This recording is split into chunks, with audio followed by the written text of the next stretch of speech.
नमस्ते, सत श्री अकाल दोस्तों। स्वागत है आप सबका टर्बनेटर.tv में। आज बात करेंगे दो मैचों की, दो सेमीफाइनल जो हुए हैं उनकी। बड़े तगड़े मैच हुए हैं, हमने सबने देखे और क्या रिजल्ट्स मिले हैं ऑब्वियसली न्यूजीलैंड को और ऑस्ट्रेलिया को। ऐसे रिजल्ट्स जो लग रहा था कि दोनों गेम जो हैं वो ऑपोजिशंस ने जीते हुए थे, पर इन दी एंड कोई एक बल्लेबाज ऐसा आया कि मैच को ले गया आपसे दूर। तो उसी के बारे में थोड़ी बात करेंगे, क्या क्या ठीक हुआ, क्या क्या गलत हुआ। थोड़ा सा जिक्र फरमा लेते हैं जो मैंने थोड़ा सा गेम को रीड किया। देखिए, पहले तो गेम की बात करते हैं जो कल रात को ही हुई है game, Pakistan versus Australia. Australia obviously मुझे लगता था कि अच्छी टीम है, उनको सेमीफाइनल फाइनल्स बड़े गेम खेलने आते हैं और एक्सपीरियंस काफ़ी है।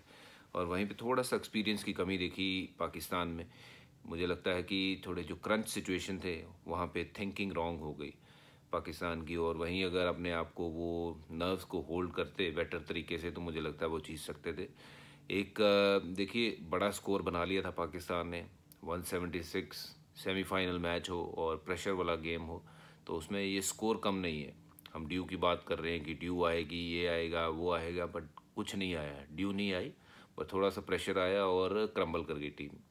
मुझे लगता है कि 176 रन बहुत होते हैं सेमीफाइनल के मैच में। हाँ, उसके लेकिन बाद हुआ क्या, स्टार्ट भी बड़ा अच्छा किया पाकिस्तान ने। बल्लेबाजी की बात करूं तो बाबर और रिजवान एब्सोल्युटली ब्रिलियंट, दोनों ने बड़ा तगड़ा स्टार्ट किया। But obviously Babar didn't get going और 34 बॉलों में मात्र 37-38 रन बना के आउट हो गए।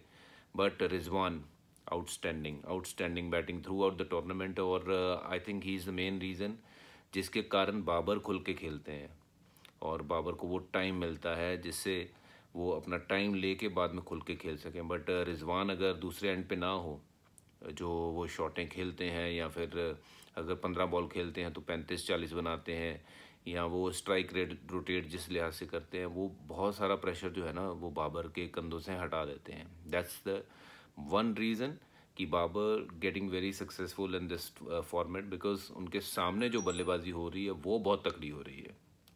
तो क्रेडिट टू रिजवान। और 1000 रन बना दिए उन्होंने इस कैलेंडर ईयर में। अगर बात करें रिजवान की तो इट शोज़ दैट कि कमाल के उन्होंने अपने आप को अंदाज में बतौर ओपनर लेके आए हैं। और इतने रन बनाना किसी भी प्लेयर के लिए तारीफ लायक बात है। Well done Rizwan. I think Rizwan उनका सबसे बड़ा प्लस है इस टूर्नामेंट में। और उसके साथ साथ आसिफ अली, उनके पास एक ऐसे बल्लेबाज जो नीचे आके तेज़ी से रन बनाते हैं, वो उनके लिए बहुत बड़ा प्लस है। Shaheen Afridi, though he is gone for lot of runs yesterday, एक ओवर में 3 छक्के लग गए एंड में। पर I think he is been outstanding for Pakistan. बहुत अच्छा उन्होंने बॉलिंग की थ्रू आउट द कंपटीशन। कल भी उनका जो पहला ओवर था was like wow, unbelievable over.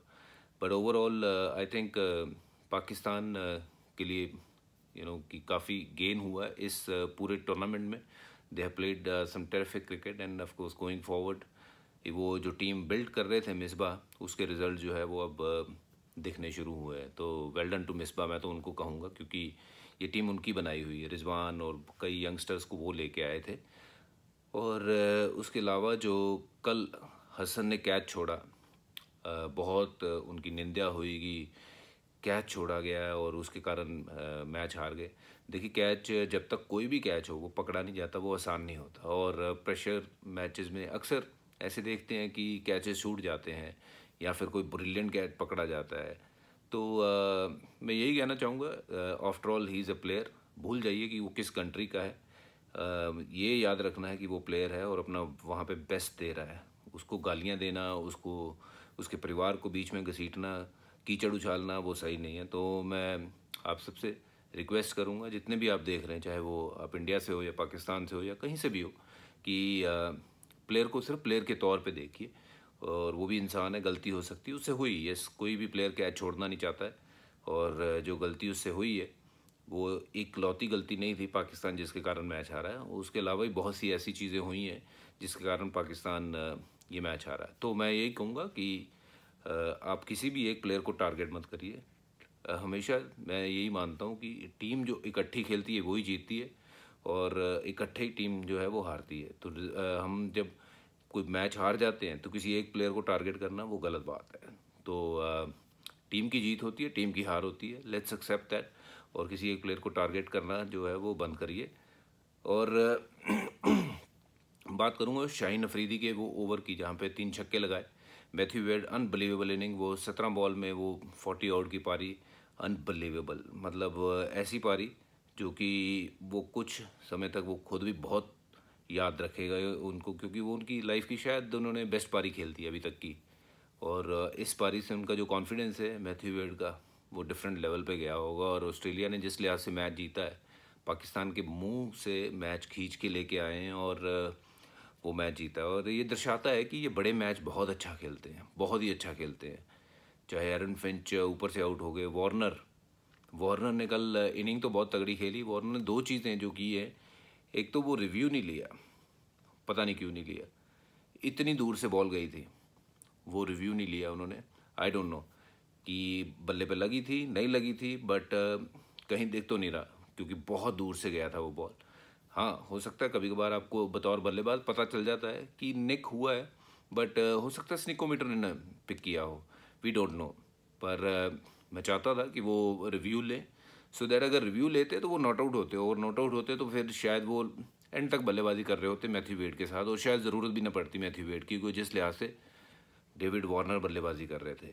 और उसके अलावा एक उन्होंने हफीज़ की गेंद पे जो उनके हाथ से बॉल निकल गई थी उसको छक्का मार दिया, 2 टप्पे वाली बॉल, उसको छक्का मार दिया। मैं सोचता हूँ कि ये शायद नहीं होना चाहिए था, क्योंकि है तो वैसे विद इन द रूल आप उस बॉल को हिट मार सकते हो, बट बहुत बार ऐसा होता है कि जब हाथ से बॉल निकल जाती है तो बल्लेबाज मारता नहीं। कभी कभार हमें भी ऐसा मौका मिला है कि बॉलर के हाथ से बॉल छूट गई है और हमने बॉल उठा के दे दी है, क्योंकि वो ठीक नहीं लगता है, वो सही मैसेज नहीं जाता। जो उन्होंने उस बॉल पे छक्का मारा, वो मैं उस बात से एग्री नहीं करता हूँ। मुझे लगता है कि वो नहीं करना चाहिए था, क्योंकि वो थोड़ा सा गलत लगता है जो उन्होंने वो किया। और वहीं पे जैसे बात करूँ स्टॉइनिस और मैथ्यू वेड की, दोनों की वो बल्लेबाजी इन दी एंड इट शोज़ कि if you keep hanging in their good things will happen.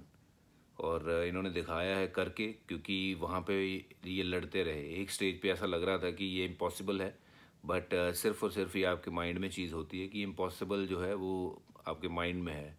This is nothing called impossible, everything is possible if you have the will.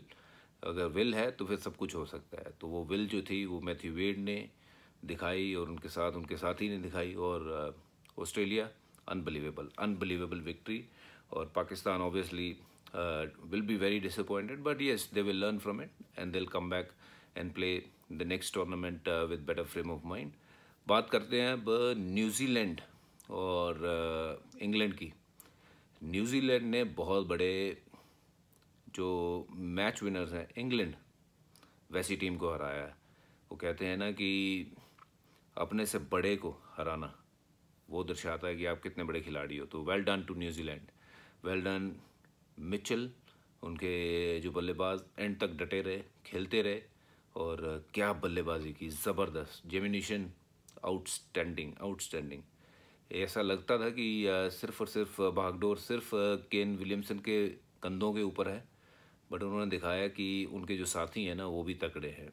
Darren Mitchell was unbelievable. वहाँ पे एक बड़ी अच्छी बात हुई उस दिन की, जिमिनेशन ने सामने खेला आदिल रशीद को, और सिंगल वो हो सकता था, बट आदिल रशीद के बीच में शायद आ गए थे मिचेल, और वो रन जो है मिचेल ने लिया नहीं। हालांकि वो रन ले सकते थे, but spirit of the game के चलते हुए उन्होंने लगा कि ये गेम नहीं इस तरीके से चलानी चाहिए और नहीं रन लेना चाहिए, तो उन्होंने नहीं रन लिया उस स्टेज पे जहाँ पे एक एक रन इम्पॉर्टेंट था न्यूजीलैंड के लिए। तो उसके बावजूद उन्होंने जब बारी आई छक्के मारने की, तो एक ओवर पहले मैच ख़त्म कर दिया, जो कि लग रहा था कि इम्पॉसिबल है, न्यूजीलैंड से नहीं हो पाएगा। बट वही बात है ना कि विल जो है वो आपकी स्किल से बेटर होती है। अगर बेटर होती है और बड़ी होती है तो फिर जीत आपसे दूर नहीं होती है। So very well done to New Zealand for winning that game. It was unbelievable game. और मुझे लगता है कि these kind of games it's very good for cricket. जो क्रिकेट के प्रेमी हैं, जो क्रिकेट को देखते हैं, वो ऑब्वियसली मतलब इस चीज़ से और लगाव करने लग जाते हैं कि what a game this was. Darren Mitchell एक नए मैच विनर के रूप में न्यूजीलैंड को मिले हैं, उनके लिए वेल डन, टॉप इनिंग। और अब बड़ा फाइनल है न्यूजीलैंड वर्सेस ऑस्ट्रेलिया, उसके बारे में हम बात करेंगे अगले एपिसोड में, लेके आएंगे और कुछ बातें करेंगे। 2015 में भी ये दोनों टीमें जो है आपस में भिड़ी थी फाइनल में, और फाइनल लेकिन वो वन साइडेड हो गया था। बट मैं चाहता हूँ कि ये फाइनल तगड़ा हो और न्यूजीलैंड जो है ना एक बार फिर कमाल दिखाए। तो well done New Zealand, well done Australia, and well done to Pakistan as well, well done to England as well for getting into the semi-final. They played some terrific cricket, and all the best going forward. Take care, and we'll see you guys very, very soon.